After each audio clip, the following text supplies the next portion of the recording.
नमस्कार दोस्तों, मैं यशवंत कुमार। मैं आप सभी के साथ फिर से उपस्थित हूँ 2022 के प्रश्नों को लेकर। अब आपके एग्जामिनेशन में मात्र एक ही दिन शेष बचे हैं।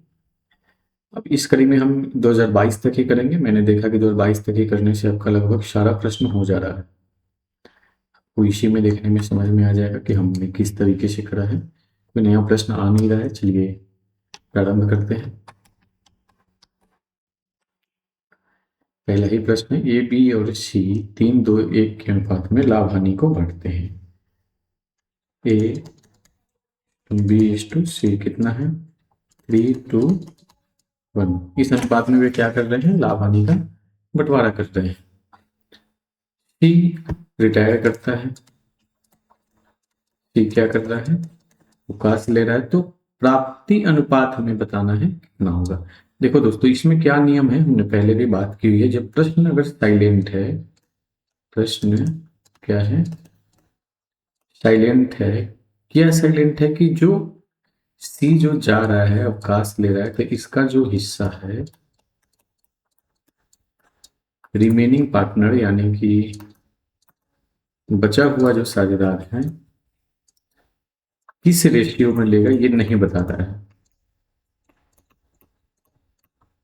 प्रश्न में ये कहीं नहीं लिखा है कि सी का जो हिस्सा है उसको ये फलाने फलाने अनुपात में लेगा, कहीं नहीं लिखा है। तो हम यहाँ एज्यूम कर लेते हैं कि जो भी सी के हटाने के बाद, सी के जाने के बाद जो रेशियो बच रहा है 3:2, यही हमारा न्यू रेशियो भी हो जाएगा और यही हमारा गेनिंग रेशियो भी हो जाएगा। आपने ये पढ़ा भी होगा। चलिए, तो इसके एक का सी हो गया। नेक्स्ट, यदि आर्थिक चिट्ठा में ख्याति विद्यमान हो, हमने इस पे कल बात करी थी एग्जिस्टिंग गुडविल पे, शायद 2020 के प्रश्न में हमने बात किया हुआ, बहुत अच्छे से बात की। हाँ, गुडविल में दो तरीके का है, एक गेनिंग रेशियो वाला और एक ओल्ड रेशियो वाला हमने बात की। आप वहाँ जाके देख लीजिएगा कि जब हमने ओल्ड वाला जब है, जो बुक में एग्जिस्टिंग गुडविल है, एग्जिस्टिंग गुडविल जो होता है इसको सभी partner including retiring partner, old partner कह ले तो ओल्ड पार्टनर से लगभग सभी पार्टनर आ जाएंगे including retiring partner. Old ratio में इसको क्या करते हैं? डिवाइड कर लेते हैं। तो इसे क्रेडिट किया जाता है। कहाँ क्रेडिट करेंगे हम इसे?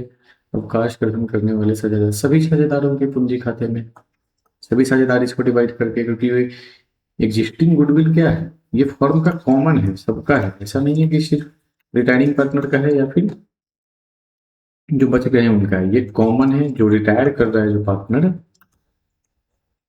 उनका उसका बीच में कहते यहाँ क्या होता है? ओल्ड रेशियो में इसको हम पार्टनर्स कैपिटल अकाउंट में क्रेडिट कर देते हैं। चलिए नेक्स्ट पे, आय व्यय खाता तैयार। इस पर हमने कितनी बार बात की, कोई भी एनपीओ ही तैयार करेगा आय व्यय खाता। निम्न में से कौन लाभदायिकता अनुपात नहीं है? इस पे भी हमने बहुत अच्छे से बात की। कौन सा नहीं है? करेंट रेशियो वाला नहीं है। इसको बहुत अच्छे से हमने बात की, वहां पर जाके देख लीजिएगा अगर इसमें कंफ्यूजन है तो। नहीं तो आपके पास अभी भी समय है, कल रात, आप रात तक आप बता सकते हो कि किस कहीं प्रॉब्लम है कमेंट सेक्शन में, तो मैं उस पर जरूर आपको उसका सोल्यूशन दे दूंगा।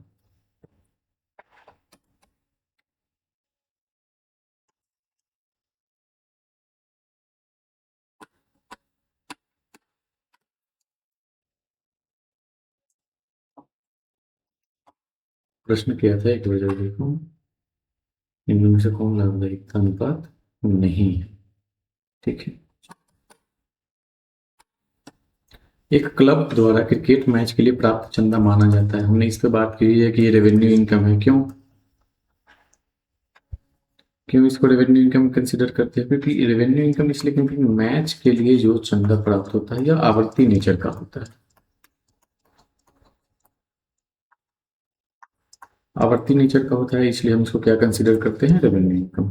चालू अनुपात 1:2 है। चालू दायित्व तो 50,000 है, तो संपत्ति का मूल्य होगा ये तो ऐसे ही, जब 2 यूनिट 50,000 है तो 1 यूनिट 25,000 होगा। देख लेते हैं इसको कैसे। करेंट रेशियो बराबर 1:2 है। करेंट रेशियो बराबर क्या होता है? सी ए बटा सी एल। सी ए हमें पता है कितना है? 50,000। तो ये जब 2 यूनिट 50,000 है तो ऐसे लिख सकते हैं कि बटा 2 यूनिट 50,000 है तो 1 यूनिट कितना होगा? इसका आधा है, तो 25,000।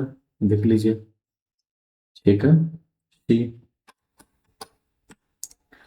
सम विच्छेद बिंदु, इस पर हमने बात की हुई है कि जहां बीईपी क्या होता है, ब्रेक इवन पॉइंट है, जहां पे नो प्रॉफिट नो लॉस। विक्रय का वह स्तर जहां पे हमें ना लाभ हो ना हानि, उसे हम बीपी कहते हैं। यहाँ पे क्या होता है, टोटल कॉस्ट जो है इक्वल टू टोटल सेल के बराबर हो जाता है। मतलब यहाँ से हमें, यहाँ पे बिजनेस को नो प्रॉफिट है no loss, safe zone of business इसको माना जाता है। देखिए इसमें कौन सा है, कुल लागत कुल बिक्री से अधिक तो होगा नहीं, कम की भी बात नहीं है, आधे की भी बात नहीं है, तो कुल बिक्री कुल लागत कुल बिक्री के बराबर।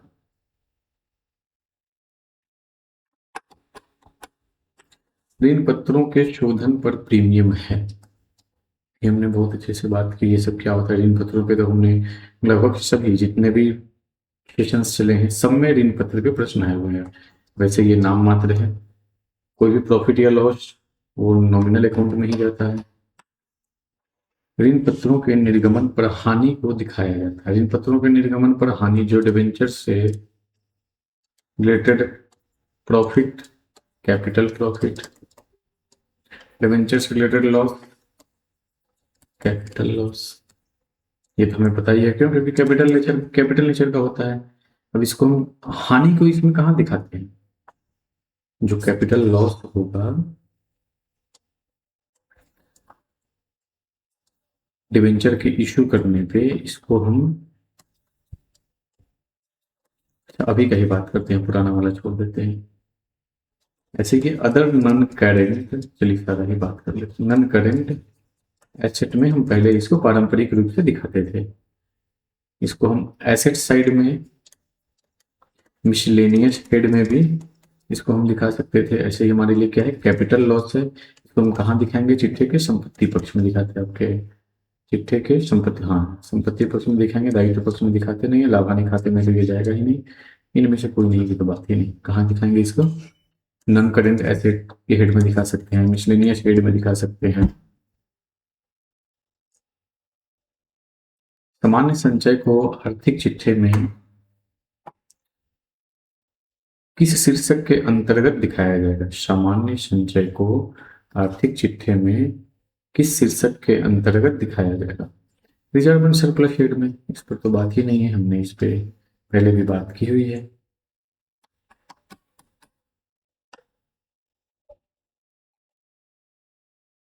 निम्न में से कौन संचालन क्रियाओं में शामिल है, शामिल होता है, संचालन क्रियाओं में कौन सा शामिल है इनमें से, इनकम टैक्स पेमेंट, हाँ शामिल है। ग्राहकों से वसूली, ये भी ऑपरेटिंग का हिस्सा है। कैश पेमेंट, आपूर्तिकर्ताओं को सप्लायर को माल खरीदना, ये भी ऑपरेटिंग का हिस्सा। ऑपरेटिंग का मतलब डे टू डे बिजनेस में ये तीनों हमारे आ जाते हैं, इसलिए इनमें से सभी। आयकर की वापसी रोकड़ है, हमने टैक्स का पेमेंट कर दिया था और ये इसमें से कुछ हमें वापस आ रहा है, इनकम टैक्स रिफंड हो रहा है, आईटी रिफंड है, तो पैसा आया ना, तो ये कैश के इनफ्लो का सोर्स है, कैश का इनफ्लो है। ये क्या है, स्रोत है पैसा का, ना कि यूज तो है नहीं, एप्लीकेशन तो है नहीं, दोनों होगा नहीं, होगा नहीं। तो पैसा का क्या ही हमारे लिए स्रोत है।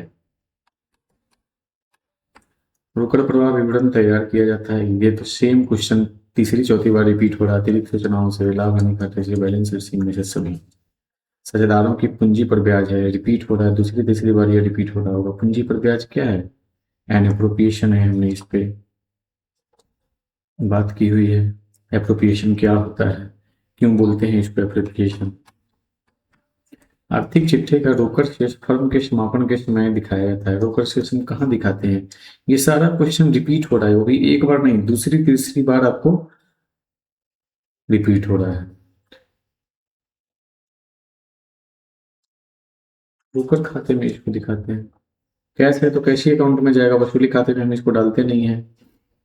कंपनी के वास्तविक स्वामी कौन होते हैं, रिपीट क्वेश्चन, संतांशधारी, क्योंकि वोटिंग राइट्स भी इन्हीं के पास होता है। चालू संपत्ति में कौन सा मद शामिल होता है, चालू संपत्ति में पेटेंट है, इन्वेस्टमेंट है, स्टॉक है, मशीन। मशीन चालू संपत्ति नहीं है। चालू संपत्ति में कौन सा मद शामिल होता है, सॉरी पेटेंट थोड़ी है, इन्वेस्टमेंट थोड़ी है, स्टॉक चालू संपत्ति का हिस्सा है। मशीन भी चालू संपत्ति का हिस्सा नहीं है। स्थायी संपत्तियों को दिखाया जाता है। स्थायी संपत्तियों को हम कैसे दिखाते हैं? अगर हम बैलेंस शीट बनाते हैं, बैलेंस शीट में हम फिक्स्ड एसेट्स को कैसे दिखाते हैं? फिक्स्ड एसेट में से हम क्या करते हैं, जो उस साल का डिप्रिशिएट मूल्य है उससे को घटाकर जो उसका वैल्यू बचता है उसको हम बैलेंस शीट में दिखाते हैं। रिलाइजेशन वैल्यू पर ये तो डिसोल्यूशन से संबंधित हो गया, रिलाइजेशन वैल्यू पर तो ऐसा कुछ है नहीं, ये डिसोल्यूशन में जाता है। लागत मूल्य ह्रास को घटाकर, हाँ ठीक है, लागत मूल्य ह्रास को घटाकर मतलब जो कॉस्ट है, कॉस्ट में से डिप्रिशिएशन घटाइए, जो वैल्यू बचेगी उसको हम अस्थायी संपत्तियों को उसी वैल्यू पर दिखाते हैं, लागत मूल्य पर दिखाते नहीं है, ऐसा कोई टर्म होता नहीं है। चलिए नेक्स्ट, चालू संपत्तियों में शामिल नहीं है। चालू संपत्ति में कौन शामिल नहीं है? स्टॉक शामिल है, हाँ स्टॉक चालू संपत्ति है। देनदार है, कार चालू संपत्ति नहीं है, तो सी आंसर हो जाएगा आपका। इनमें से अच्छा यही प्रश्न हो जाता है, लिक्विड एसेट में कौन सा है? स्टॉक तो पता है ना, तो याद होना चाहिए कि इस लिक्विड एसेट में स्टॉक और प्रीपेड एक्सपेंस को हम नहीं रखते हैं, ये ध्यान रखिएगा। करेंट एसेट में से ये दो एसेट अगर हम घटा दें, स्टॉक और प्रीपेड एक्सपेंस, तो बच जाता है लिक्विड एसेट। कंपनी अधिनियम के किस धारा के अंतर्गत कंपनी का स्थिति विवरण बनाया जाता है? अगेन रिपीट क्वेश्चन है, सेम क्वेश्चन रिपीट है। 129 के अंतर्गत हम कंपनी एक्ट में कौन कौन सा एक्ट बनाने के लिए हमें कहता है? बैलेंस शीट बोलता है, पीएल बोलता है बनाने के लिए, सीएफएस भी बोलता है, नोट्स ऑफ अकाउंट भी बोलता है। दीजिए आप नोट्स ऑफ अकाउंट लिखिए, ये आर्टिकल 129 में है। 128 में हमने बात की हुई है कि बुक्स ऑफ अकाउंट इसमें दिखाते हैं, बुक्स ऑफ अकाउंट दिखाते हैं। 209 ये खत्म हो चुका है, अभी है नहीं ये, और ये कंसोलिडेटेड फाइनेंशियल स्टेटमेंट से रिलेटेड है। ये 2018 के क्वेश्चन में ये रिपीट क्वेश्चन है, फाइनेंशियल स्टेटमेंट से रिलेटेड है, जिसमें होल्डिंग सब्सिडरी, आप अब ग्रेजुएशन में जाएंगे तो आपको होल्डिंग सब्सिडरी कंपनी पढ़नी है, इसी से रिलेटेड होता है 212। सिंकिंग फंड, इस पर कितनी बार बात की हुई है हमने सिंकिंग फंड पे। सिंकिंग फंड क्या है? एक तरह का स्पेशल फंड है। स्पेशल फंड का हम क्या ट्रीटमेंट करते हैं? जो भी इसका प्रॉफिट होता है इसी में ऐड कर, इससे रिलेटेड जो भी इनकम आता है इसी में ऐड करते हैं, कोई भी एक्सपेंस होता है इसी से लेस करके देखते हैं। सिंकिंग फंड हिस्सा है, किस चीज का हिस्सा है सिंकिंग फंड? अस्थायी दायित्व का? फिक्स नहीं, हम इसको हमने उस पर बहुत ये बात की थी, किसको इस पे दिखाते हैं हम इसको, इस ये हिस्सा किसका है? रिजर्व एंड सरप्लस शेड में हम इसको दिखाते हैं। अब नहीं होगा तो आप पीछे का जाके देख लीजिएगा वीडियो, उसमें होगा ही होगा। ख्याति के मूल्यांकन की प्रचलित विधि है, इस पे मैंने बताया था, ख्याति मूल्यांकन करने की तीन विधि है, औसत लाभ विधि, अधिलाभ विधि, पूंजीकरण विधि, तीनों है। पूंजीकरण विधि में दो होता है, औसत लाभों का पूंजीकरण, अधिलाभों का पूंजीकरण। अब देखिए ऐसा कौन सा क्वेश्चन था जो हमने पिछले 4 वर्षों के प्रश्न करे हैं इसमें नहीं बन रहा, अभी तक तो ऐसा एक भी क्वेश्चन नहीं आया है जो हमने पिछले वर्षों के आधार पर ना कर सके। विशेष उद्देश्य के लिए प्राप्त दान दिखाया जाएगा, विशेष उद्देश्य के लिए, स्पेशल उद्देश्य के लिए। जैसे ही ये स्पेशल आ जाएगा तो फिर क्या हो जाएगा? कैपिटलाइज हो जाता है। जैसे ही स्पेशल आ जाएगा तो ये क्या हो गया? कैपिटलाइज हो गया, इसका नेचर क्या हो गया? कैपिटल नेचर का हो गया। Special purpose donation, special purpose donation क्या मतलब है? रिस्ट्रिक्टेड फंड है, रिस्ट्रिक्टेड फंड है। रिस्ट्रिक्टेड फंड का मतलब है कि जिस पर्पस के लिए हमें दिया जा रहा है उसी पर्पस में हम इसका व्यय कर सकते हैं। अगर प्राइज के लिए दिया जा रहा है तो हम उससे प्राइज ही बांट सकते हैं, उस पैसे से हम खाना नहीं खिला सकते। और जब तक पर्पस नहीं पूरा होता है तब तक ये लायबिलिटी बना रहता है। ये क्या है? कैपिटल रिसिप्ट, क्योंकि स्पेशलाइज हो गया तो कैपिटल रिसिप्ट है। तो देखिए विशेष उद्देश्य के लिए प्राप्त दाम दिखाया जाएगा, कहाँ दिखाएंगे? आय व्यय खाता में कैपिटल, इसमें तो सिर्फ ओनली रेवेन्यू दिखाते हैं। प्राप्ति भुगतान खाते में,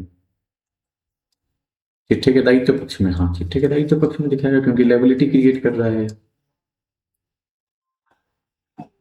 प्राप्ति एवं भुगतान खाता सामान्यतः दर्शाया जाता है, इस पे हमने बहुत अच्छे से डिबेट भी किया हुआ है। डेबिट शेष है क्योंकि हमने बताया था लाइक क्या है, या कैश बुक,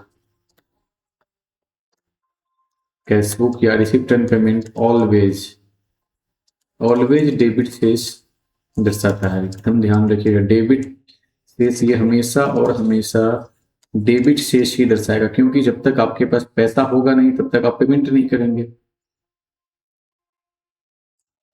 चलिए नेक्स्ट पे चलते हैं।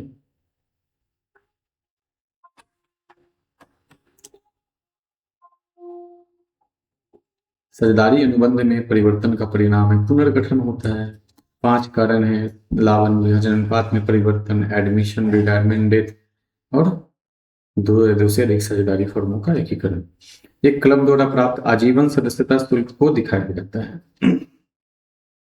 लाइफ मेंबरशिप फी, इस पे भी हमने बहुत अच्छे से बात करी है। इसका लाइफ मेंबरशिप फी को हम कहाँ दिखाते हैं? अब देखिए, यही जो मैं उस दिन आपको बात कर रहा था, जो मैंने 2021 वाले क्वेश्चन में मैंने चेंज किया था कि 2020 का जो 31 है उसमें मैंने चेंज किया था उसका आंसर, यही इसी को लेके।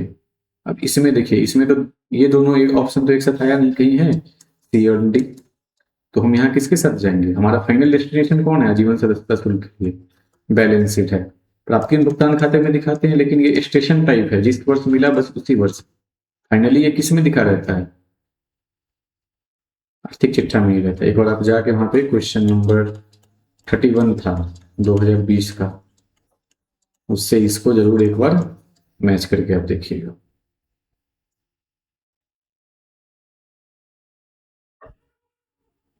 चलिए नेक्स्ट पे।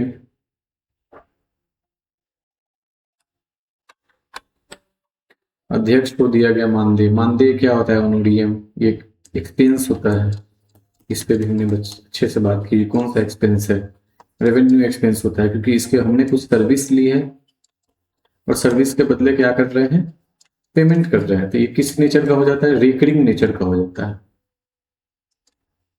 इसका नेचर क्या हो जाएगा? रिकरिंग नेचर का है। इसको हम कौन सा व्यय मानेंगे? आयगत व्यय होता है। किसी साझेदारी फॉर्म में नए साझेदार के प्रवेश होने पर क्या प्रभाव पड़ेगा? पुरानी फर्म का विघटन होगा। फर्म का विघटन नहीं होगा, पुरानी फर्म से विघटन तो होना ही नहीं है।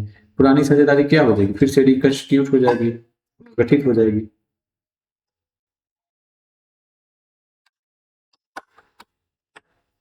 ए और बी बराबर बराबर के साझेदार हैं, ए अनुपात बी है, इक्वल बांटते हैं।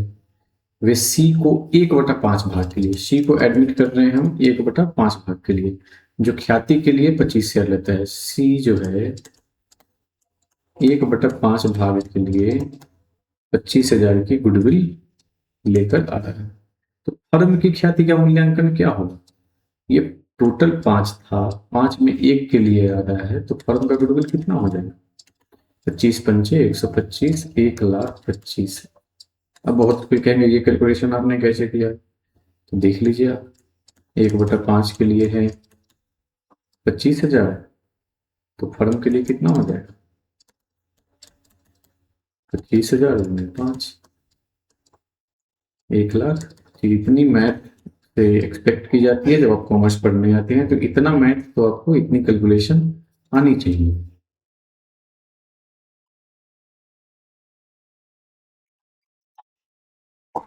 लाभ हानि समायोजन खाता है, पुनर्मूल्यांकन खाता का ही दूसरा नाम है रिवैल्यूएशन अकाउंट का ही दूसरा नाम है लाभ हानि समायोजन खाता। एक होता है लाभ हानि नियोजन खाता, लाभ हानि नियोजन या विनियोजन, ये दूसरा है। ये अप्रोप्रिएशन वाला है, इसको अंग्रेजी में अप्रोप्रिएशन कहते हैं, ये दूसरा है। और समायोजन का ही नाम है लाभ हानि पुनर्मूल्यांकन खाता। तो किस प्रकार का खाता है ये? नाममात्र खाता है। इसमें एक्सपेंस लॉस, हम लोग लॉस और प्रॉफिट निकालते हैं पुनर्मूल्यांकन पर होने वाला लाभ। अगेन गोल्डन रूल लगाएंगे। लाभांश सामान्यतः दिया जाता है पेड अप कैपिटल पे। ये रिपीटेड क्वेश्चन है, कितनी बार रिपीट हो चुका है। अधिकार अंश निर्गमित किए जाते हैं, रिपीटेड क्वेश्चन है। विद्यमान अंशधारियों को हम लोग इसको रिपीट इसको करते हैं। सारा क्वेश्चन लगभग रिपीट है इसमें। इसमें के आगे भी ये प्रश्न कहाँ से बनाएगा? हमने इतना सारा एरिया कवर कर लिया है कंसेप्ट के साथ में, कहाँ से प्रश्न बनेगा? साधारणतः कंपनी का वार्षिक प्रतिवेदन प्रकाशित किया जाता है। लेखांकन वर्ष जब पूरा हो जाता है तभी तो हम बनाएंगे बैलेंस शीट। या उसका जो भी वार्षिक जो भी उसका फाइनेंशियल रिपोर्ट है लेखांकन वर्ष पूरा होने के बाद। ये मत ऑप्शन ये देख के आप कंफ्यूज मत हो जाना कि वर्ष के अंतिम दिन ही कैसे बना देंगे, 31 तारीख को ही कैसे बना देंगे हम, आज हमारा 31 मार्च को, आज बना के रेडी कर देंगे, नहीं। 31 मार्च पूरा हो जाता है तो हम बनाते भले ही 31 मार्च तक के लिए ही, लेकिन कब बनाते हैं, जब वर्ष पूरा हो जाता है। एक कंपनी का निर्माण होता है, संसद से नहीं, कंपनी अधिनियम द्वारा। हाँ, कंपनी अधिनियम द्वारा होता है, इसमें कुछ सोचना ही नहीं है। कंपनी का इनकॉर्पोरेशन किसके अंतर्गत होगा, कंपनी एक्ट के अंतर्गत होगा। एक नई कंपनी अंशों का निर्गमन नहीं कर सकती है, डिस्काउंट पे ये मना करता है। इसके लिए कंपनी एक्ट का जो है सेक्शन 53 है, शायद 53, 52, 53 है, हाँ 53 है। 53 ये बाउंड करता है, ये डिनाई कर रहा है, ये मना कर रहा है कि कोई भी कंपनी, चाहे नई हो या पुरानी, कोई भी कंपनी, न्यू हो चाहे ओल्ड हो, वो जो है डिस्काउंट पे अब शेयर इशू नहीं कर सकती है। कोई भी कंपनी हो ये क्या कर सकती है, अब डिस्काउंट पे शेयर को इशू नहीं कर सकती है। एक अपवाद है, अपवाद आपको बता दूं, आपके काम का शायद तो है नहीं, फिर मैं बता दे रहा हूँ, एक बार कहीं उस तरह का आ जाए। एक स्वेट इक्विटी शेयर होता है। अब क्या होता है, इसके डेप्थ में नहीं जाते हैं, नहीं तो काफी लंबा हो जाएगा। एक स्वेट इक्विटी शेयर होता है, ये थोड़ा सा बस जान लिए क्या होता है। ये कंपनी अपने एम्प्लॉय को देती है, कंपनी जो है अपने एम्प्लॉय को देती है स्वेट, इसको बस डिस्काउंट पे इशू किया जा सकता है, इसको बस डिस्काउंट पे इशू कर सकते हैं। नहीं तो अब कंपनी एक्ट का सेक्शन 53 डिस्काउंट पे शेयर को इशू करने को लेकर बाउंड करता है, चाहे नई कंपनी हो या पुरानी कंपनी, हमें इससे कोई मतलब नहीं है। निम्न में से कौन सी वित्तीय विवरण की सीमा नहीं है, कौन सा सीमा नहीं है, शुद्धता की कमी ये उसकी सीमा है। हाँ, भूतकालीन तथ्यों पर आधारित, हाँ बिल्कुल ये भी उसकी सीमा है। मूल्यांकन पर आधारित, ये भी उसकी सीमा है। लाभ हानि की सूचना, ये सीमा नहीं है, ये तो एडवांटेज है ना, ये लिमिटेशन थोड़ी है, एडवांटेज, ये तो एडवांटेज है। पीएल की जानकारी होना एडवांटेज है, लिमिटेशन नहीं है, तो कौन सा सीमा नहीं है, D636 का डी। रोकड़ प्रवाह विवरण बनाना कंपनी अधिनियम के अंतर्गत ये वांछित है। कंपनी अधिनियम, अभी हमने देखा कि कंपनी एक्ट 129 जो इसका सेक्शन है वो बताता है बैलेंस शीट बनाइए, पीएल बनाइए, आप सीएफएस बनाइए, नोट्स ऑफ अकाउंट दीजिए। तो ये क्या कम रिक्वायर्ड है कंपनी एक्ट का। निम्न में से कौन सा मध्य रोकड़ तुल्य नहीं माना जाता, अगेन रिपीट रिपीट रिपीट हो रहा है। कैसेट बैंक रोकड़ तुल्य है, रोकड़ तुल्य है, रोकड़ तुल्य है। विनियोग बस क्या है, रोकड़ तुल्य। इन्वेस्टमेंट रोकड़ तुल्य नहीं। निम्न में से कौन सा रोकड़ का बहिर्वाह का उदाहरण नहीं, चेक करते हैं कि किससे कैश का आउटफ्लो नहीं होगा, कैसे कैश का आउटफ्लो। ऋण पत्रों का भुगतान, पेमेंट करेंगे, कैश क्या होगा, जाएगा, तो आउटफ्लो, ये तो हो नहीं रहा है। लेनदारों में कमी, क्रेडिटर में कमी कब होगी, जब हम कर्ज का भुगतान करेंगे, अगेन पेमेंट कर रहे हैं, कैश जाएगा। ऋण पत्रों का निर्गमन, इशू कर रहे हैं डिवेंचर, इशू ऑफ डिवेंचर, इससे क्या होगा, कैश आएगा, ये कैश का इनफ्लो है। कौन सा आंसर हो जाए, कौन सा पर बहिर्वाह का उदाहरण नहीं है, ये तो बहिर्वाह नहीं है, ये अंतर्वाह का उदाहरण है, इनफ्लो का उदाहरण है। एक वित्तीय कंपनी द्वारा निवेश पर प्राप्त ब्याज को दिखाया जाता है इन्वेस्टमेंट पर। इन्वेस्टमेंट किस में जाता है, इन्वेस्टिंग एक्टिविटीज में। लेकिन यहां एक टर्म है, क्या टर्म है कि एक वित्तीय कंपनी द्वारा, इसको समझते हैं एक बार अच्छे से, नहीं तो यहां आप कंफ्यूज हो जाएंगे। मैं प्रयास करता हूं कि आपको इसको अच्छे से क्लियर कर।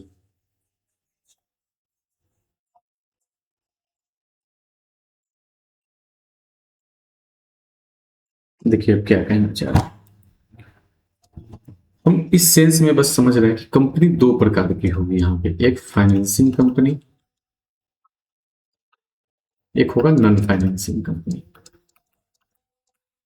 हम अभी इसी संदर्भ में बस इस प्रश्न को समझने के लिए एक संदर्भ ले रहे हैं, नॉन फाइनेंसिंग फाइनेंसिंग।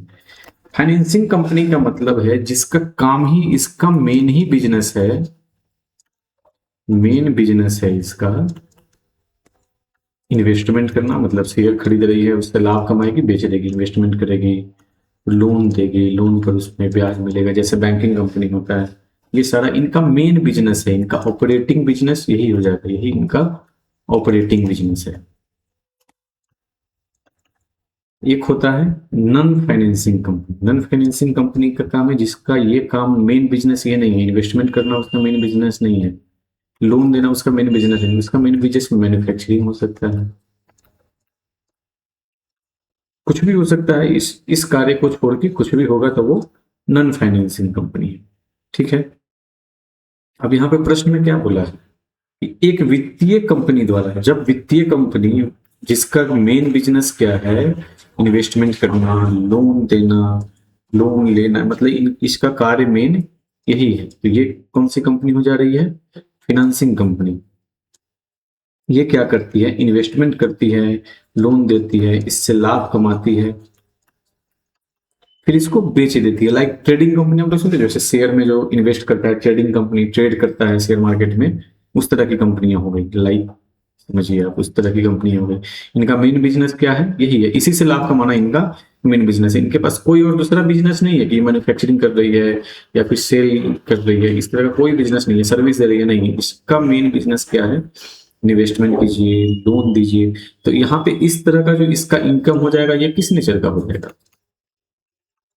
आवर्ती नेचर का यहाँ पे इनका इनकम हो जाएगा, अर्थात ये डे टू डे ऑपरेशन से रिलेटेड हो गया इनका, डे टू डे ऑपरेशन से रिलेटेड हो गया, अर्थात ये कौन सा इनकम हो गया, रेवेन्यू इनकम टाइप है,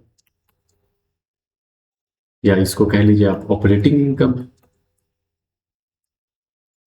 ठीक, अगर ये वित्तीय कंपनी शब्द यहाँ पे नहीं रहता, ये शब्द नहीं रहता, सीधे रहता कि एक कंपनी द्वारा निवेश पर प्राप्त ब्याज। तो कंपनी, जब कोई भी कंपनी निवेश कर रही है तो हम वहां पे क्या करेगी, इन्वेस्टमेंट करेगी, तो वो जाता इन्वेस्टिंग एक्टिविटीज में,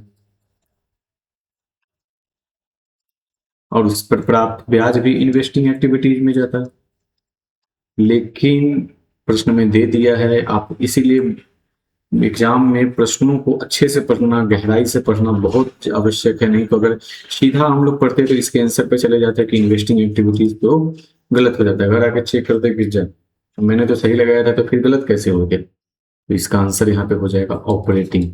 क्यों, क्योंकि फाइनेंसिंग कंपनी का काम ही होता है शेयर में पैसा लगाना, प्रॉफिट हो गया बेच देना, बॉन्ड खरीदना, लोन देना, ये सब इनका काम ही है। इसीलिए हम यहाँ क्या कर रहे हैं। अब अच्छा एक एग्जाम्पल भी दे ले लेते हैं, एग्जाम्पल के लिए नॉन फाइनेंसिंग कंपनी कौन सा है, एक एग्जाम्पल हो सकता है H D F C limited, financing company है, sorry H D F C limited. ये कौन सी कंपनी है, फाइनेंसिंग कंपनी, इसका काम ही है इन्वेस्ट करो, बॉन्ड खरीदो, पैसा ब्याज पे लगाओ, लोन दो, इससे पैसा कमाओ, ये इसका मेन बिजनेस है। नॉन फाइनेंसिंग में टाटा रख लीजिए आप, टाटा मोटर्स, इसका मेन बिजनेस क्या हो जाएगा, गाड़ी बनाना। तो ये जब शेयर खरीदेगी, बॉन्ड खरीदेगी, तो उनके लिए ये क्या हो जाएगा, इन्वेस्टमेंट हो जाएगा। और ये जब खरीदती है तो ये इसके लिए ऑपरेटिंग का हिस्सा है, इनका यही काम ही है। ये लोग रीड करते रहते हैं बाजार को कि कौन सा शेयर ऊपर जाने वाला है, कौन सा शेयर नीचे वाले आने वाला है, उन्हीं शेयरों में ये पैसा फंसा कर ये लाभ कमाते हैं। ठीक है, शायद मैं अपनी बात आप तक पहुंचा पाया।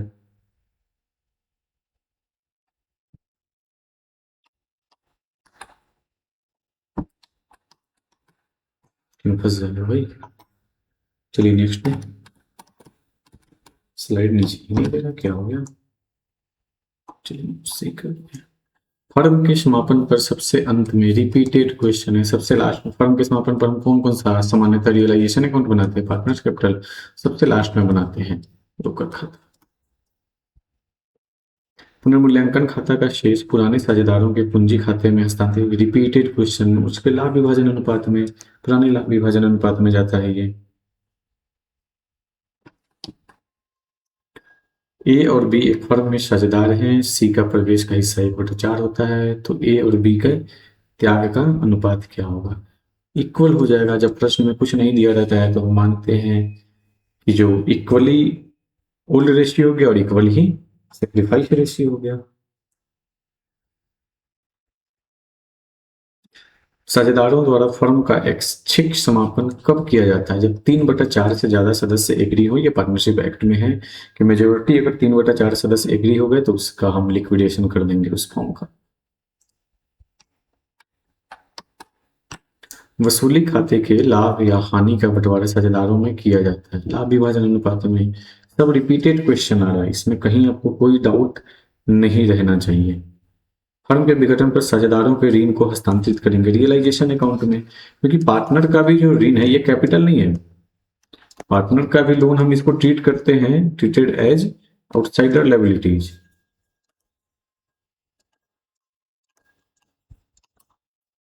इसको हम कैसे ट्रीट कर रहे हैं? आउटसाइडर लायबिलिटीज की तरह ट्रीट कर रहे हैं। व्यवसाय की प्रसिद्धि के मौद्रिक मूल्य को क्या कहेंगे? गुडविल कहते हैं। जो व्यवसाय की जो बहुत ज्यादा नाम हो गया तो क्या है? गुडविल है उसका। निम्न में से किसे वसूली खाते में हस्तांतरित नहीं किया जाता है? देखिए निम्न में से किसको नहीं करते हैं? क्रेडिटर को करते हैं, हाँ करते हैं, लायबिलिटी है करते हैं, डेप्टर को भी करते हैं, रिलेक्शन एक्सपेंस, नगद को कर नहीं करते हैं इसमें। तो हमारा आंसर कौन सा हो गया? डी। फर्म के विघटन पर किसी साझेदार द्वारा वसूली खर्च चुकाने पर कौन सा खाता डेबिट होगा? अब क्या कर रहा है? जो रियलाइजेशन एक्सपेंस है इसको कौन पे कर दे रहा है? इसका पे पार्टनर कर दे रहा है। तो कौन सा खाता? डेबिट। अब पे कोई भी करे, डेबिट तो अगर क्रेडिट पूछता है तो क्रेडिट में चेंज हो जाता है, डेबिट कर रहा है तो डेबिट तो वही होगा, रियलाइजेशन अकाउंट। इसका क्या एंट्री डालेंगे? Realisation account debit. तो जो भी पार्टनर इसका पे करेगा पार्टनर कैपिटल अकाउंट। अगर कैश या बैंक रहता है तो टू कैश या बैंक अकाउंट। गोल्डन रूल पे अप्लाई कीजिएगा तो भी आसानी से हो जाएगा ये। विविध लेनदार 10,000 रुपए के हैं, 5% की छूट पर भुगतान किया जा रहा है, तो वसूली खाता के डेबिट कितना से करेंगे? 10,000 का भाई 5% डिस्काउंट घटा लीजिए ना तो 95 हो जाएगा। 50 का बी। ऐसा कोई प्रश्न अभी तक मुझे ऐसा नहीं लगा है कि जो आपने नहीं किया हो, हमने इस दौरान, इस सेशन के दौरान हमने नहीं किया हो। आपने अगर सारे वीडियोस देखे हैं तो ये एकदम आसानी से ये सारा जा रहा होगा। साझेदारी फर्म के पुनर्गठन पर संपत्तियों के मूल्य में वृद्धि का परिणाम हो गया। भाई संपत्ति का आपके पास जो एसेट है इसका रीवैल्यू करने का है, इसका अगर प्राइस इंक्रीज कर गया तो आपको क्या होगा? लाभ होगा कि हानि? भाई जाहिर सी बात है प्रॉफिट होगा। इनका भी मूल्य में वृद्धि होगा तो क्या होगा? प्रॉफिट हो गया। वर्तमान जो साझेदार हैं उनको क्या होगा? लाभ ही होगा, हानि होना नहीं है ना। लाभ हानि, मूल्य की वृद्धि होगा तो लाभ ही होगा।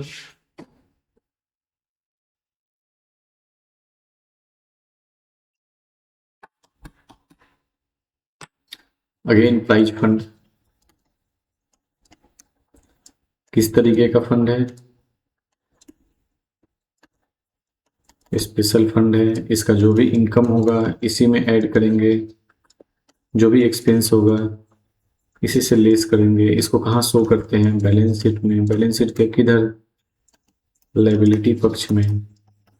इस पे हमने बहुत, क्यों ये क्या है? कैपिटलाइज्ड नेचर का है, क्योंकि स्पेशल चीज बार बार मिलता नहीं है, कैपिटलाइज्ड नेचर का है। चलिए देखते हैं। पुरस्कार कोष से संबंधित आय एवं व्यय को दिखाया जाता है। कहाँ दिखाते हैं? चिट्ठे के दायित्व पक्ष में दिखाएंगे। भाई इसमें हम ले नहीं जा रहे हैं क्योंकि रेवेन्यू इनकम इसको हम कंसीडर कर नहीं रहे हैं। क्यों नहीं करते हैं? इस पे हमने बहुत बार बात की हुई है, आप पीछे के वीडियोस देखिएगा।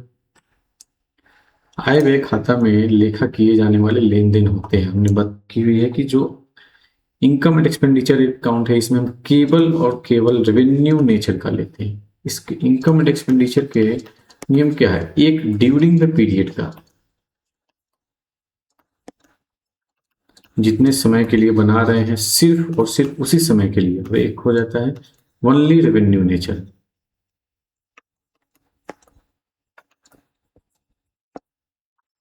चाहे कैश हो या क्रेडिट, हमें मतलब नहीं, हमें क्या मतलब है, वो कैश में हो या क्रेडिट में हो, रेवेन्यू नेचर का होना चाहिए और ड्यूरिंग द पीरियड में हमें प्राप्त होना चाहिए, बस हमें यही देखना है इसमें। तो कौन सा हो जाएगा, केवल आयत प्रकृति। निम्न में से कौन आय नहीं है, चंदा क्या है, आय है, हाँ। डोनेशन आय है, सेल ऑफ टिकट हाँ आय है, ये तो फंड है, तो आय हमारे लिए है नहीं। ये क्या होता है, एक प्रकार का कैपिटल रिसिप्ट है एंडोमेंट फंड। चालू अनुपात, अगेन रिपीट क्वेश्चन। तरलता अनुपात है, डी ऑप्शन पता नहीं इसमें क्या हो गया है, लेकिन चलिए एबीसी से हमारा आंसर आ जा रहा है कि चालू अनुपात कौन सा अनुपात है, लिक्विडिटी रेशियो है, लिक्विड में लिक्विडिटी मेजर करता है फॉर्म का शॉर्ट टर्म के लिए। चालू अनुपात है, रिपीट मतलब वही क्वेश्चन फिर से है, तरलता अनुपात रिपीट हो गया है। आदर्श तरल अनुपात है, कितनी बार बात हुआ, लिक्विडिटी रेशियो आदर्श 1:1 है, करेंट रेशियो हमने इस पर ही बात की हुई है, 1:2 होता है या 2:1 होता है। आर्थिक चिट्ठे में अंश पूंजी को किस शीर्षक के अंतर्गत दिखाया जाता है, शेयर कैपिटल को हम किस शीर्षक के अंतर्गत दिखाते हैं, शेयर होल्डर्स फंड के अंतर्गत दिखाते हैं, जब हम बनाते हैं तो शेयर होल्डर्स फंड में ही हम यहाँ पे शेयर कैपिटल को दर्शाते हैं। वित्तीय विवरण होते हैं, वित्तीय विवरण क्या अप्रत्याशित होते हैं, नहीं अप्रत्याशित होगा नहीं। अनुमानित होता है, अनुमानित भी नहीं होता, लिखित होता है, एक यहाँ से हमारा मैच कर रहा है 58 का भी, क्योंकि हम अकाउंटिंग में सिर्फ उन्हीं चीजों को रिकॉर्ड करते हैं जो रिटर्न में हो, उन्हीं ट्रांजेक्शन पे भरोसा करते हैं रिटर्न। कहते हैं ना, लिखंत के सामने बखंत का कोई वैल्यू नहीं है। कंपनी की वार्षिक रिपोर्ट मुख्यतः जारी की जाती है शेयर होल्डर्स के लिए, कितनी बार, रिपीटेड क्वेश्चन है। वित्तीय विवरण प्रदर्शित करते हैं, रिपोर्ट रिपीटेड क्वेश्चन है। मौद्रिक सूचना, गुणात्मक सूचना और मौद्रिक सूचना सभी करता है, और मौद्रिक सूचना क्यों करता है ये भी हमने अच्छे से बात की हुई है इस पे।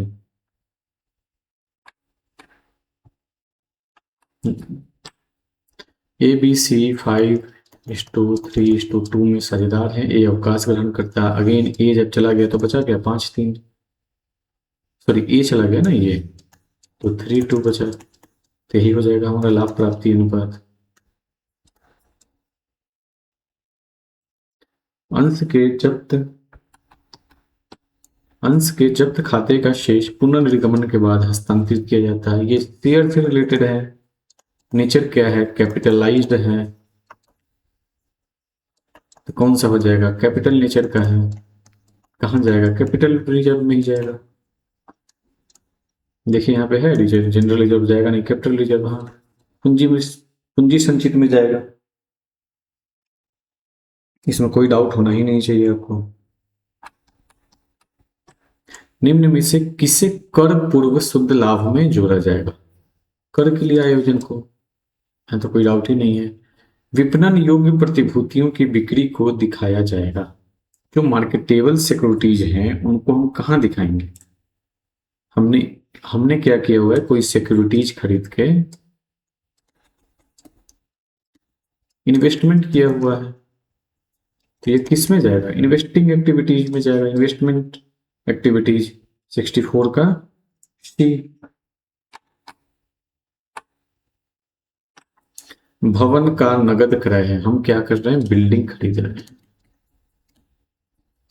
बिल्डिंग का बाई कर रहे हैं, तो ये क्या कर रहे हैं, इन्वेस्टमेंट ही कर रहे हैं। तो कौन सा हो जाएगा, ऑपरेटिंग नहीं, ऑपरेटिंग है नहीं, फाइनेंसिंग है नहीं, इन्वेस्टमेंट। ऋण क्षमता अनुपात, इस पे भी बात की हुई है, डेप्ट इक्विटी रेशियो। दोस्तों अगर आपने हमारा पिछले का 3 या 4 जो भी वीडियो है अगर आपने देखा हुआ है, वो 3-4 घंटे का वीडियो, तो ऐसा एक भी प्रश्न अभी तक नहीं आया है जो आप ना कर पाए। ऋण क्षमता अनुपात, ये शोधन क्षमता, सॉल्वेंसी बताती है व्यवसाय के लॉन्ग टर्म में ऋणों का भुगतान करने में सक्षम है या नहीं है। निम्न में से कौन सा एक गैर रोकड़ मद नहीं है, रिपीटेड क्वेश्चन, कितनी बार रिपीट हुआ है, एकदम बहुआ वाला क्वेश्चन, बच्चा वाला है। गैर रोकड़ मद जिसमें नगद लगा है वही गैर रोकड़ मद है।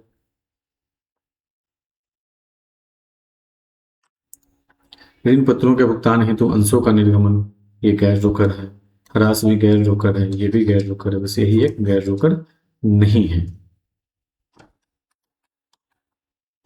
कंपनी का उदाहरण है अंबेडकर ब्रदर्स, ये कंपनी एक्ट के तहत रजिस्टर्ड नहीं है। बाटा, बाटा के बारे में हम जान रहे हैं, ये कंपनी एक्ट के तहत, बाटा लिमिटेड कंपनी एक्ट के तहत ये रजिस्टर्ड है। भारत एंड सन्स, ये हाइपोथेटिकल है, पता नहीं क्या नाम है। पटना यूनिवर्सिटी, ये तो समझ रहे हैं हम लोग यूनिवर्सिटी ही है, तो इसमें से कौन सा हो गया कंपनी का उदाहरण? बाटा। एक साझेदारी फर्म के समापन की दशा में संदिग्ध ऋण के लिए प्रावधान का हस्तांतरण किया जाता है। देखिए अगेन रिपीटेड क्वेश्चन, इस तरह का जो भी होता है उसको हम वसूली खाते में ट्रांसफर करते हैं। अंशधारियों के लिए लाभांश है, यहां पे थोड़ा सा बात करते हैं क्या होता है। हम पुराने कॉन्टेक्स्ट में भी बात करेंगे, अभी इसमें कुछ चेंजेस आया है उसमें भी बात करेंगे, लेकिन हमारा जो बुक है, हमने जो बुक पढ़ रहे हैं बिहार में अभी भी, वो पुराने कंसेप्ट को ही लेके चल रहा है। अंशधारियों के लिए लाभांश क्या होता है? पहले क्या होता था, लाभांश जब कंपनी पे करती थी अपने शेयर होल्डर्स को, तो ये टैक्स फ्री होता था। ठीक, क्यों टैक्स फ्री होता था? क्योंकि कंपनी क्या करती थी, वो इस लाभांश पर टैक्स पहले ही पे कर देती थी, जिसको बोलते थे हम लोग डिविडेंड डिस्ट्रीब्यूशन टैक्स, डीडीटी। ये पहले होता था, लेकिन 2020 के बाद से इसमें क्या चेंज आ गया कि जो भी प्राप्त करता है लाभांश का,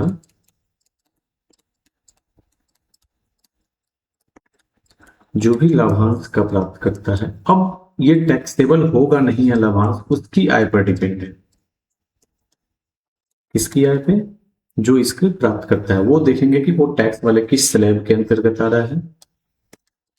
अगर उसका सारा इनकम अभी कितना है, 12 लाख सपोज एग्जेम्प्ट है, तो 12 लाख से ज्यादा हो जाएगा तो टैक्सेबल हो जाएगा। लेकिन तो ये किस पे डिपेंड है? अब प्राप्तकर्ता की आय। पहले क्या होता था, ये टैक्स फ्री होता था, लेकिन अभी भी हमारा जो बुक है एकेडमिक एग्जाम में हम जाएंगे तो इसी आंसर के साथ जाएंगे कि कर मुक्त राशि है, क्योंकि अभी भी मैंने देखा है चाहे कहीं भी पढ़ा है इसके बारे में, तभी भी हम इसी को फॉलो करते हैं, अभी हमने चेंजेस नहीं किया, तो इसके अनुरूप हम इसी आंसर के साथ जाएंगे। वैसे आप देख लीजिएगा आपको एग्जाम में क्या करना है।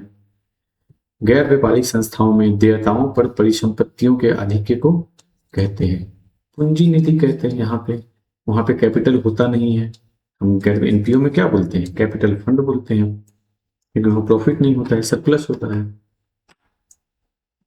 कर के लिए प्रावधान है, रिपीटेड क्वेश्चन, चालू दायित्व है। निम्नलिखित मदों में से किसे चालू अनुपात की गणना में ध्यान नहीं दिया जाता है? जब हम करेंट रेशियो निकालेंगे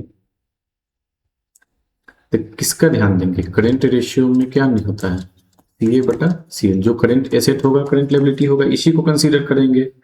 ये करंट लायबिलिटी है, कंसीडर करेंगे। डेप्टर करंट एसेट है, कंसीडर करेंगे। फर्नीचर ये तो नॉन करंट है ना, इसी को कंसीडर नहीं करेंगे। बैंक ओवरड्राफ्ट करंट लायबिलिटी है, इसको भी कंसीडर करेंगे। प्रवृत्ति प्रतिशत, ट्रेंड परसेंटेज कि जब हम कैलकुलेशन करते हैं, इसको कैलकुलेट कर रहे हैं, तो किसी भी वर्ष का चयन किया जाता है, आधार वर्ष का, बेस वर्ष का। जब भी हम करेंगे तो हम बेस वर्ष पे करते हैं। फिर से आगे ये कॉमन साइज बैलेंस शीट पिछले 2021 वाले प्रश्न में ये बार बार आया था, तो इसका 100 है, सॉरी ये 10 नहीं 100, 75 का बी।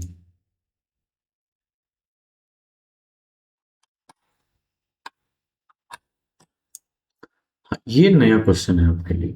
क्षैतिज विश्लेषण डैश नाम से भी जाना जाता है। अब पहले समझ लेते हैं हॉरिजॉन्टल एनालिसिस क्या होता है।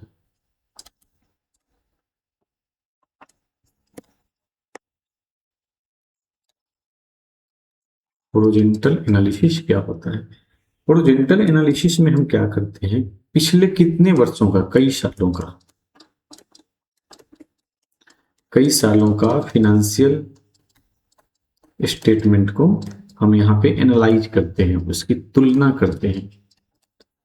हम क्या करते हैं, बहुत बड़ी शीट ले लेते हैं ऐसे, और इसमें हम क्या कर रहे हैं, अलग अलग वर्षों का जो फिनेंशियल स्टेटमेंट है उसकी हम यहाँ पे तुलना कर रहे हैं, ट्रेंड चेक करते हैं। ये जब आप ग्रेजुएशन में आएंगे तो इस तरह का ट्रेंड एनालिसिस आपको पढ़ना है। तो हॉरिजॉन्टल एनालिसिस में हम क्या कर रहे हैं, इससे एक हॉरिजॉन्टल होता है, एक वर्टिकल होता है। हम हॉरिजॉन्टली क्या कर रहे हैं, उसके ट्रेंड को एनालिसिस कर रहे हैं, और इससे हम ये निर्णय पे पहुंच रहे हैं कि बिजनेस की मूवमेंट कैसी है, मूवमेंट कैसी, यानी कि इसका ट्रेंड कैसा है, ट्रेंड ये प्रॉफिट में जा रहा है, इंक्रीज, एक एक मद पे देखते हैं। फिक्स्ड एसेट का ट्रेंड क्या रहा, बढ़ा कम हुआ, करंट एसेट का ट्रेंड क्या रहा, कैश का ट्रेंड क्या रहा, ट्रेंड क्या रहा, ओवरऑल इसका ट्रेंड क्या है कि हम प्रॉफिट में जा रहे हैं या पीछे की तरफ जा रहे हैं। इसीलिए इसको हम बोलते हैं डायनेमिक एनालिसिस। इसीलिए इसके लिए एक टर्म का प्रयोग किया जाता है, डायनेमिक एनालिसिस। देखिए इसमें कौन सा है डायनेमिक एनालिसिस, ये आपके लिए नया क्वेश्चन था। अभी तक इस सेट में बस एक ये सिंगल क्वेश्चन था जो नया था, जिसपे हमने अभी तक बात नहीं की थी। ऋण पत्रों का शोधन किया जा सकता है। ऋण पत्रों का रिडेम्पशन हम प्रॉफिट से भी कर सकते हैं, कैपिटल से भी कर सकते हैं, प्रोविजन से भी कर सकते हैं। क्यों? क्योंकि ये हमारे लिए भाई लोन है। लोन का भुगतान भाई अब जैसे दीजिए, घर बेच के दीजिए, तो इनमें से सभी हो जाएगा। अंश हरण किए गए अंशों का जो री इश्यू कर रहे हैं, पुनर्निर्गमन कर रहे हैं, उस पर दी गई छूट को डेबिट किया जाता है। तो शेयर फॉरफिटेड अकाउंट से डेबिट करते हैं इसको, इसमें कोई डाउट नहीं होना चाहिए आपको। एक कंपनी अपने अंशों को प्रीमियम पर भारतीय कंपनी अधिनियम 2013 की किस धारा के अंतर्गत निर्गमित करती है? तो ये 52। एक हमने ऊपर पढ़ा था 52 प्रीमियम से रिलेटेड है, और 53 डिस्काउंट से, discount on issue of share से, जिसमें बाउंड करता है कि कोई भी कंपनी डिस्काउंट पे शेयर इशू नहीं कर सकती है। फर्म के विघटन पर बैंक अधिव्यय नहीं है, ओवरड्राफ्ट है, बैंक अधिविकर्ष बोलते हैं, को हस्तांतरित किया जाता है। वसूली खाता में करते भाई, किधर है, ए बी सी में है वसूली खाता। क्योंकि करंट लायबिलिटीज है भाई, करंट लायबिलिटीज को हम क्या करते हैं, जो भी लायबिलिटी जो यहाँ उसको हम ट्रांसफर करते हैं उसके क्रेडिट साइड में, और इसका पेमेंट करते हैं डेबिट साइड में। एसेट का ट्रांसफर डेबिट साइड में, पेमेंट क्रेडिट साइड में। फिर इसकी वसूली, एसेट की वसूली होती है, क्रेडिट, और कर्जों का भुगतान होता है। एक साझेदारी फॉर्म में साझेदारों की अधिकतम संख्या में उसी दिन से डे वन से चिल्ला चिल्ला के बता रहा हूँ 50 है। पहले 20 होता था, अब इस समय कितना था पता नहीं, अभी के हिसाब से 50 ही है। कौन सा प्रश्न में देखा था, 81 था ना, कर लिया।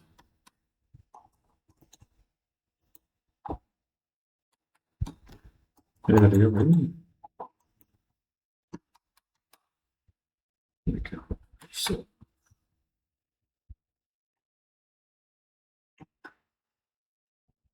साझेदारी फर्म के पुनर्गठन पर संपत्तियों के मूल्य में वृद्धि का परिणाम है। फिर देखिए अगेन रिपीटेड क्वेश्चन, इसी वर्ष में ये क्वेश्चन कहीं पर रिपीट हुआ था, पुनर्गठन पर संपत्ति के मूल्य में वृद्धि होगी। तो भाई अभी एग्जाम्पल दिया था मैंने, एसेट है, एसेट का दाम बढ़ जाए, प्राइस इंक्रीज कर जाए तो क्या होगा, प्रॉफिट होगा भाई। वर्तमान साझेदारों को लाभ, इस साल का रिपीटेड क्वेश्चन इस तरह का आ जाता है, समझिए बोनस है, एक ही साल में एक ही क्वेश्चन दो बार आ गया। आंसर आपको पता हो तो दो मार्क्स तो ऐसे ही फिक्स हो गए।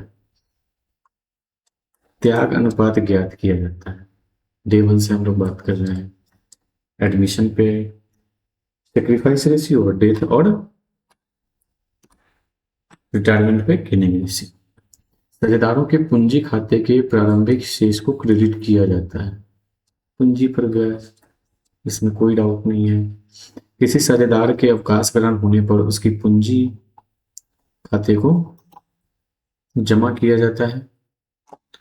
किसी साझेदार के अवकाश ग्रहण होने पर उसकी पूंजी खाते को जमा किया जाता है। जब रिटायरमेंट होगा, इसमें से कौन सा मद है जो उसका कैपिटल अकाउंट के क्रेडिट में जाएगा?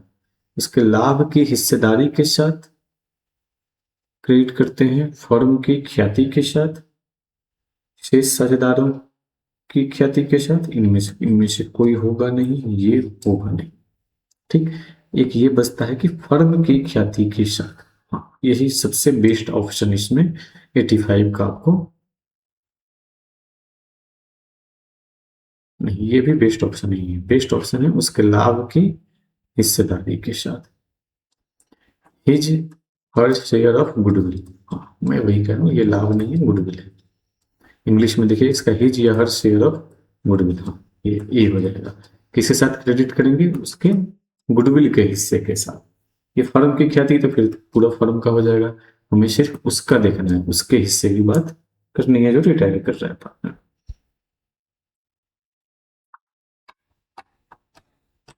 बकाया चंदा है, शुरू से हम लोग बात कर रहे हैं, संपत्ति है, रिपीटेड क्वेश्चन है, पुराने अखबारों की बिक्री, अखबार बेच लिए तो ये यह क्या है? रेवेन्यू इनकम है।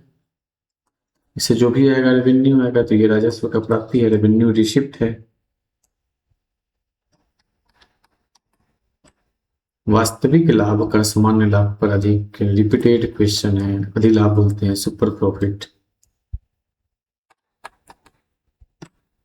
साझेदार की मृत्यु होने पर अंतिम भुगतान होता है, ऑप्शंस में यहाँ निष्पादक खाता से होता है। जब आहरण का समय नहीं दिया हो तो आहरण पर ब्याज, ये भी रिपीटेड क्वेश्चन था, ये भी रिपीटेड क्वेश्चन है। 6 महीने के लिए हम यहाँ पे मानते हैं। क्यों हम यहाँ पे मानते हैं? कि जब ड्राइंग की डेट नहीं हुई है तो माना जाता है कि ड्राइंग जो है साल भर बराबर हुई है। साल भर हमने बराबर ड्राइंग की है और इसमें हम एवरेज पीरियड निकालते हैं, तो जो 6 मंथ्स के अनुरूप हम इस पे निकालते हैं ड्राइंग। ऋण पत्र भाग होता है, डिवेंचर किसका भाग है? लोन का भाग है, शुरू से हम लोग बात करते ही आ रहे हैं। ऋण पत्र पर ब्याज की दर, रिपीटेड क्वेश्चन, निश्चित होती है, भी रिपीटेड क्वेश्चन है, रिपीट क्वेश्चन है। कंपनी के लिए ऋण पत्रों के निर्गमन पर कटौती है। कोई भी, पहले तो ये कैपिटलाइज्ड होगा, कैपिटल नेचर का होगा, डिवेंचर से रिलेटेड है। इसमें तो कोई आपको संशय होना ही नहीं चाहिए, बिल्कुल भी संशय नहीं रखना है ये कैपिटलाइज्ड है कि नहीं। ये कैपिटलाइज्ड है। लेकिन अब ऋण पत्रों के निर्गमन, अब 10 रुपया का सामान हम डिस्काउंट करके 9 रुपए में बेचे, 8 रुपए में बेचे, 7 रुपए में बेचे, जो भी कटौती में बेच रहे, तो ये हमारे लिए क्या है? लॉस है। कौन सा लॉस है? कैपिटलाइज्ड है तो कैपिटल लॉस है। 94 का बी। कोई डाउट रखना ही नहीं है कि ऋण पत्र या शेयर से रिलेटेड जो भी इनकम या प्रॉफिट होता है वो कैपिटलाइज होता है। साधारणतः ऋण पत्र क्या होते हैं? सिक्योर्ड होते हैं या अनसिक्योर्ड होते हैं? ये सिक्योर्ड होते हैं साधारणतः ऋण पत्र। समय रहता है तो इस पे बात करते हैं, सिक्योर्ड क्या होता है, अनसिक्योर्ड क्या होता है, पार्टली सिक्योर्ड क्या होता है। लेकिन उतना समय आपके पास है नहीं, और मैं भी नहीं चाहता कि एग्जाम के समय में इधर उधर की बातें हों अभी। जितना एग्जाम में आपके, जिससे आपके प्रश्नों को अच्छे से टैकल किया जा सके, बस उन्हीं मुद्दों पर चर्चा हो रही है। अंशों के निर्माण के पूर्व कौन सा विवरण जारी किया जाता है? कंपनी 3 तरह का विवरण करती है, एक एमओए, ओएएल और प्रोस्पेक्टस। तो जो अंशों के निर्गमन के समय है वो प्रोस्पेक्टस है। इसी पे वो सारे नियम लिखे होते हैं, कितना लाभांश मिलेगा, कैसे क्या करेंगे हम शेयर के इश्यू का, कब हम, कितना हम अंश पे ले, एप्लीकेशन पे लेंगे, कितना अलॉटमेंट में लेंगे। तो कंपनी का कोई भी जो शेयर होल्डर है, इसी को देखकर इन्वेस्टमेंट करने से पहले, शेयर खरीदने से पहले हम प्रोस्पेक्टस को देखते हैं। इसी को देखकर हम शेयर खरीदने के लिए आते हैं। ये लाइक इन्विटेशन है। प्रोस्पेक्टस क्या है? हम इन्विटेशन दे रहे हैं कि भैया आइए हमारे यहाँ पैसे लगाइए। कंपनी अधिनियम 2013 की किस धारा के प्रावधानों के अंतर्गत छूट पर, अभी हमने बात करी थी 53, issue of discount on share 53 है।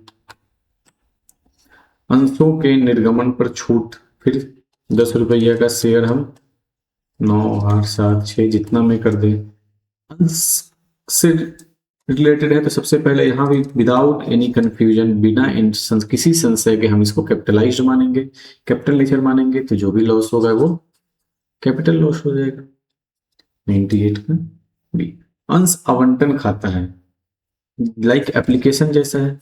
पहले भी ये प्रश्न आया हुआ है कि शेयर एप्लीकेशन अकाउंट ये क्या कर रहा है, किसी को रिप्रेजेंट कर रहा है, तो रिप्रेजेंटेटिव पर्सनल अकाउंट ये होता है। ये क्या है, व्यक्तिगत खाता है।